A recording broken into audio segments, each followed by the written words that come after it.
What's up, everyone? Welcome back to the channel. I think it's time, right? It's time we do a brisket video. I think if you have a cooking channel and you do any kind of barbecue, it's like an unwritten rule that you have to include how you do a brisket. I'm going to go with you on this journey of how I do briskets. I do a brisket pretty much the same way every single time. So I always start off by getting a brisket and I trim it. You're gonna see me doing some trimming here. I'm not gonna video every single thing that I trimmed on this. Basically, I take the fat cap down to about 1/4 inch, give or take some of the silver skin off. This part here is the flat. And it almost always tends to be kind of thin at one end. You wanna trim that thin part off. It's not gonna cook very well. There's not much meat there. I trim it off just to make it a little thicker and I round it. The only reason I know to round it is because I was told to by professional guys that are way better than I am at this kind of stuff.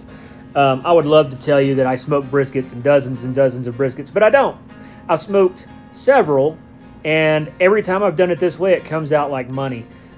Everything that I trim, you see here, I throw into a bowl. That's everything I trimmed off this brisket. Probably 3 or 4 pounds of meat and fat. I'm going to throw it in a bowl. There's the rub I use. So it's just Holy Cow barbecue rub by Meat Church and a little ground black pepper. This is avocado oil. There's a million different binders you can use. People use hot sauce, sriracha, mayo, mustard, hot mustard, no binder. It's just something to hold the seasoning onto the meat. I'm going to show you, all I use is avocado oil, and I'm going to show you how tender this is at the end of the cook. Season both sides, just like anybody else would do. Rub the oil in on the other side. You're going to season them up. This is rinse and repeat. You've seen this probably a million times on brisket videos. There's really nothing new here. There's no different process that I use. So while you're watching this, I'm going to say something else. This is personal preference. I almost never buy a brisket that's under 16 pounds, and I never buy a brisket that's just the flat. That's just me personally. I always buy a full brisket. So a full brisket is the flat and the point. 2 cuts of meat separated by a fat cap. That's what you see here. This was about a 21-pound brisket, give or take. And when you trim it up, you're going to lose 3 to 4 pounds of fat and meat, that's what you saw in the bowl earlier. But that's why I buy a bigger brisket. So when I trim it down, it's not just tiny. And it can cook. It's got girth. It's big. So I'm going to throw it on the smoker all night long at 200 degrees. I'm going to smoke my brisket to a little over 200 when it's done. So if you leave it at 200, you're not going to overcook it. The next day, I don't care if it's on there for 8 hours or 12 hours. Come back the next day, check it. It's going to look like something like this. You can see all the renderings in the pan underneath. That's where all my fat was. I put it in the pan under the brisket. The next day, you're going to have about 160 degrees, almost guaranteed. You're going to be 160 to 170, which is perfect. And you can see here it was 160 and 170 there. At that point, I pull the pan out. That's all the drippings right there. That stuff is just money. You're going to want to keep that.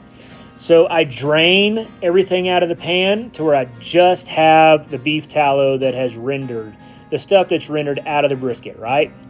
The fat is rendered down. I'm going to put about, I think this was about a cup of beef broth in the bottom of this pan, so the brisket's going in the pan. Some people wrap. I put mine in a pan. Either way works. The reason is I like to take some of this tallow that rendered out, call it tallow, rendered fat, whatever, and I probably put another 1.5 to 2 cups of the tallow in, and I let that cook with the brisket the rest of the time.